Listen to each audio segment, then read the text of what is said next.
कभी कभी डॉक्टर नहीं पहुंच पाता है, कभी कभी मेन गाड़ियां नहीं पहुंच पाती हैं, तो उसके लिए हमारे लिए दिक्कत हो जाती है। हम कहाँ रखते हैं जानवर को। बहुत शानदार यहाँ पर जगह है, लेकिन वर्तमान में जिस प्रकार से नशा बढ़ रहा है और बेरोजगारी एक बहुत बड़ी समस्या है, और नशा आप देखो चार पार अभी जो है पुलिस ने बड़ा अच्छा अभियान चलाया है। दूसरा, सफाई यहाँ पर बहुत बड़ा मुद्दा है यहाँ। कई सालों से संघर्ष किया है और वो दबंग नेता है, उन्होंने हमेशा गरीब आदमी के हर चीज के लिए कार्य किया है।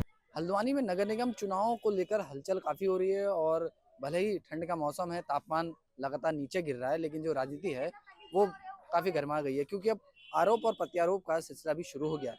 अभी हम मार्केट में निकले हैं और जानने की कोशिश करेंगे वोटरों से कि किस तरीके का उनको लगता है कि ये चुनाव रहने वाला है, किसको वो समर्थन दे रहे हैं और किस तरीके का विकास वो हल्द्वानी शहर के लिए चाहते हैं, ताकि जो बातें हल्द्वानी को स्मार्ट सिटी बनाने के लिए हुई हैं वो सक्सेसफुल हो पाए। आइए बात करते हैं, कुछ लोग मौजूद हैं यहाँ पर।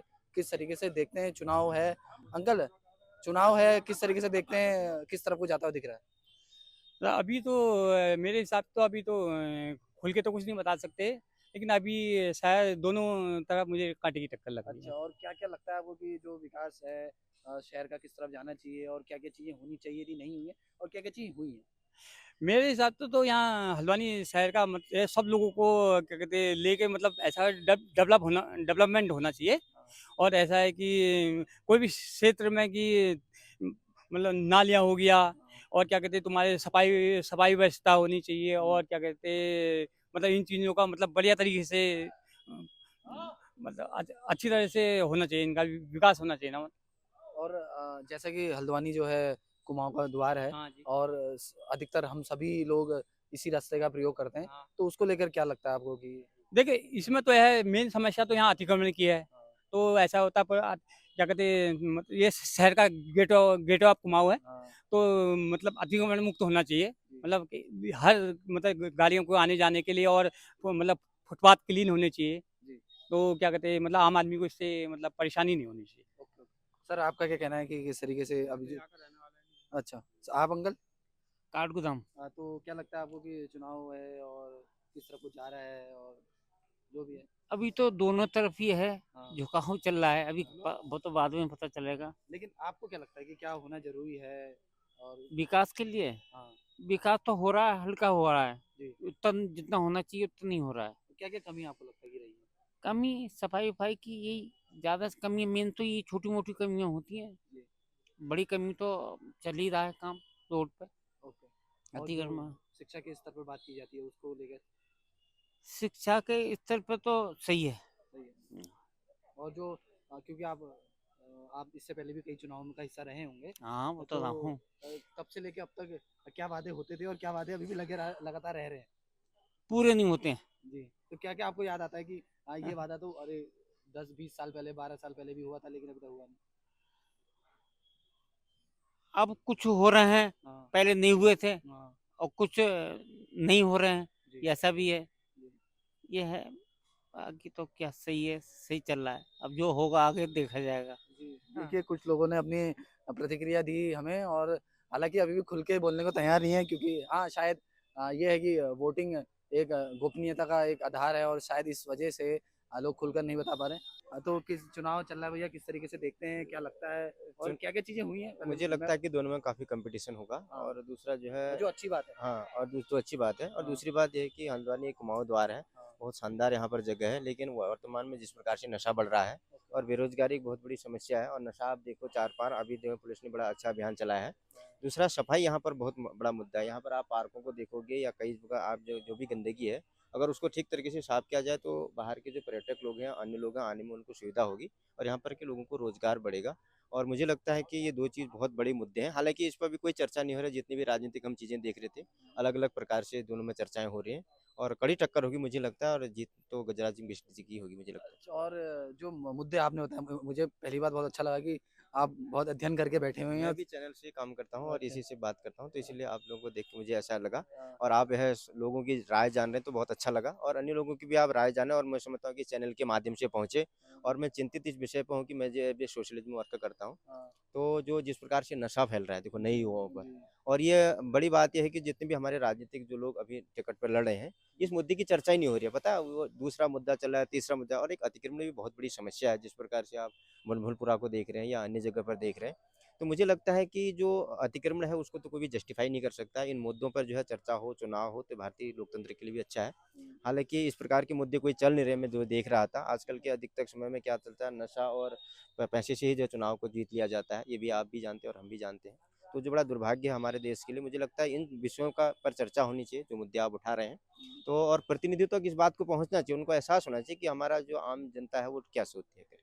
ये एक बात काफ़ी जिस तरीके से आपने बात करी और काफ़ी बोला जाता है कि हल्द्वानी इतना बड़ा शहर है, स्मार्ट सिटी बनाने की हम बात करते हैं। लेकिन फिर भी कहीं न कहीं जो पहाड़ का लोग आते हैं या जो यहाँ से जाते हैं उनका कहना यही रहता है कि कई चीज़ों पर हल्द्वानी पर काम ही नहीं हुआ। जैसे अब हो रहा है जैसे कि आप ट्रैफिक जाम की बात करी आपने और शिक्षा स्तर की बात करी क्योंकि अभी भी कई बच्चे यहाँ से दूसरे स्तर पर जाते हैं पढ़ाई-वढ़ाई करने के लिए।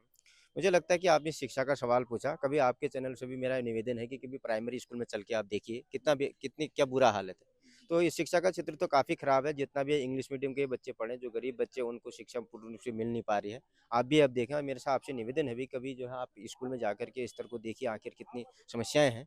अगर आप वहाँ पर जाओगे तो मुझे लगता है कि आपका भी जो चौथा स्तंभ के रूप में आप काम करते हैं, तो बहुत बड़ी मजबूती मिलेगी हमारे देश को, लोकतंत्र को और जो गरीब लोग हैं, क्योंकि वो आप ही उनकी आवाज़ बनते हैं। और मेरा आपसे चैनल से एक और निवेदन है कि आप नशे के मुद्दे को जितना उठाएँगे और ये हमारे क्षेत्र के लिए भी अच्छा है और आपके लिए भी अच्छा और हमारे जो युवा लोग हैं, वो भी उस पे जो है काम करेंगे। बाकी प्रतिनिधियों का भी आप इस पे इंटरव्यू लेके देखिए तो उनका क्या कहना है, तो मुझे लगता है कि किसी भी के पास भी इतना सटीक आंसर नहीं होगा कि हमें करना क्या चाहिए, क्या करना चाहिए। और बाकी यहाँ से आप पार्कों में चले जाइए, देखो जो आम आदमी होता है ना, उसको पार्क में ही रिलैक्स मिलता है। लेकिन वर्तमान समय में क्या हुआ, बीच में मैंने एक पोस्टर डाली थी एसएसपी साहब को, तो उन्होंने इस निर्देश को दिया, तो आज आप देखोगे नशा का कोई व्यक्ति यहाँ रहता नहीं है, यहाँ कैमरा लगा पड़ा है।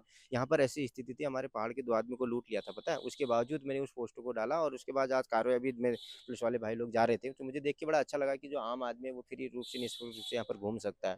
तो आप लोग या हम लोग इस प्रकार से जब मुहिम चलाते हैं तो बहुत अच्छा लगता है और आपके प्रश्न भी बहुत शानदार हैं। मुझे लगता है कि अन्य लोगों का भी इंटरव्यू लेके इसको जान करके आप ज़रूर इस पर डालिए और अच्छे से वो चुनाव वाले भी उसको इस प्रकार से लड़ें, तो मुझे लगता है बेहतर होगा। चलिए बहुत अच्छा लगा आपसे बात करके, पूरा अध्ययन करके आप बैठे थे।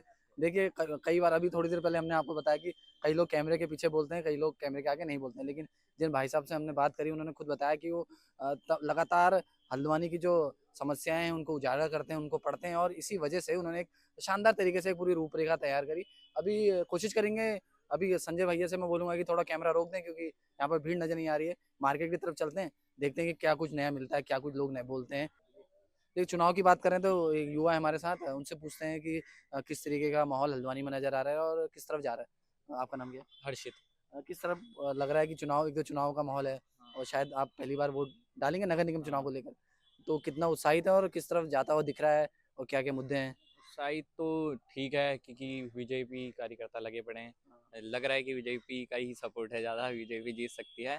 बाकी तो मैं कुछ नहीं कहना चाहूँगा, इतना ही कहूँगा। तो क्या-क्या जो मुद्दे हैं हल्द्वानी को लेकर जैसे कि आप एनजीओ के लिए भी काम कर रहे हैं, तो कई मुद्दे आप लोगों के सामने भी आते होंगे। किन पर काम होना ज़रूरी है अभी? जिन पे जैसे गौ माता, जैसे गौवंश रोडों पे घूम रहा है, हमारा मेन मुद्दा जैसे गौ सेवा करना है, तो हम रेस्क्यू भी करते हैं जानवरों का, तो हमें खुद ट्रीटमेंट देना पड़ता है। कभी-कभी डॉक्टर नहीं पहुंच पाता है, कभी-कभी मेन गाड़ियां नहीं पहुंच पाती हैं, तो उसके लिए हमारे लिए दिक्कत हो जाती है, हम कहाँ रखें जानवरों को, क्या करें।